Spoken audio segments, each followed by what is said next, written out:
Good morning, my dear students. We were discussing chapter 9 at Dotheboys Hall. Nicholas Nickleby took the job in Dotheboys Hall. He reached that place late at night and he was sleeping. Mr. Queer called him after 7 o'clock in the morning. Past 7, Nickleby, said Mr. Squeeze on the first cold morning after Nicholas arrived at Dotheboys Hall. Come, get out of the bed. The pump's frozen. You can't wash yourself this morning. So you must be happy giving yourself a dry polish till we break the ice in the well and can get a bucketful out for the boys. Mr. Squeer said this to our Nicholas Nickleby. That was the first day of Nicholas Nickleby in that Dotheboys Hall.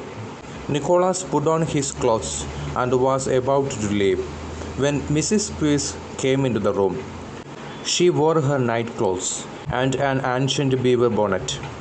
I can't find the school spoon anywhere, and it's brimstone morning today, she complained. Nicholas Nickleby put on his clothes and he was about to leave with Mr. Squeeze. Meanwhile, Mrs. Squeeze came to the room and she said that she was unable to find out a school spoon anywhere. And she complained that it was a very hell morning. It is not at all a pleasant morning, very bad morning it is. We purify the boy's blood with it now and then, Nickleby, Squeeze explained. Because of extreme cold, children can get into illness.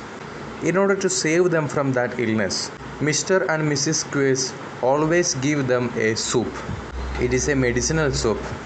They explain that with that soup they can purify the boy's blood, so they will be not hungry, at the same time they will be healthy. And that soup got very dull taste.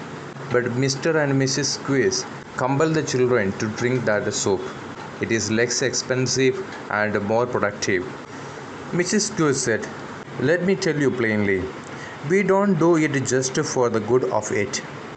They have brimstone and treacle because they would always be ailing and giving a world of trouble if they did not have something by the way of medicine. Also, it reduces their appetite and is cheaper than breakfast and dinner. So it does them good and us good at the same time." This is the explanation why Mr. and Mrs. Squeeze give that medicinal syrup to their children.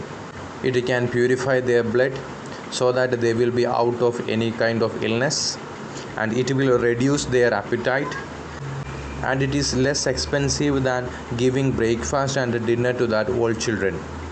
Because of that, it is a good thing for that children as well as Mr. and Mrs. Squeeze. We already know that Mr. and Mrs. Squeeze is not loving that children. They are taking all the money from their parents and putting them in suffering. This is a boarding school like the hell. Students suffer a lot here without food, without enough clothes and medicine. As Nicholas digested this information, Mrs. Squeeze went back to look for the spoon in the closet with Mr. Squeeze helping. After a great deal of fruitless searching, a boarder named Smike was called in. Boarder means a person who is living in that Dotheboys Hall. Dotheboys Hall is a boarding school, so a person who lives there is called as boarder. After a great deal of fruitless searching, a boy who was living there in that Dotheboys Hall called in. His name is Smike. Mr. Squeeze boxed his ears and asked him about the spoon, which means Mr. Squeeze punished him. He hit him on the side of the head and asked him about the spoon. "You might have it in your pocket, ma'am," the Smike said. He said that in broken words out of nervousness or fear, because he already got the punishment. This indeed turned out to be the case. But since Mrs. Squeeze had said earlier that she did not have it, Smike got another box on the ear for contradicting his mistress. The meaning of that passage is, they found the spoon in her pocket Actually, that spoon was there in Mrs. Square's pocket, but she already said that she does not have it. Because of that, the words of Smike is considered as a disagreeing with his mistress. So he got one more punishment. Mr. Square hit on the side of our Smike's head.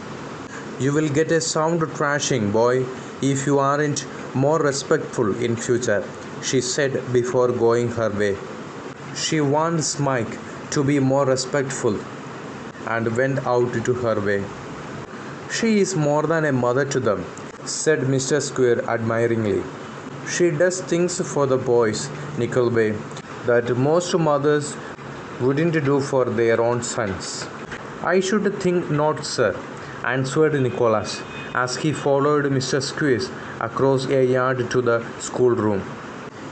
Here we can clearly see that Mrs. Squeeze's cruel behavior towards the boys is the exact opposite of a mother's care. She is punishing and shouting at the children. Nicholas' reply is also ironical. He means that most mothers would not do, in fact, treat their children in the same manner as Mrs. Squeeze.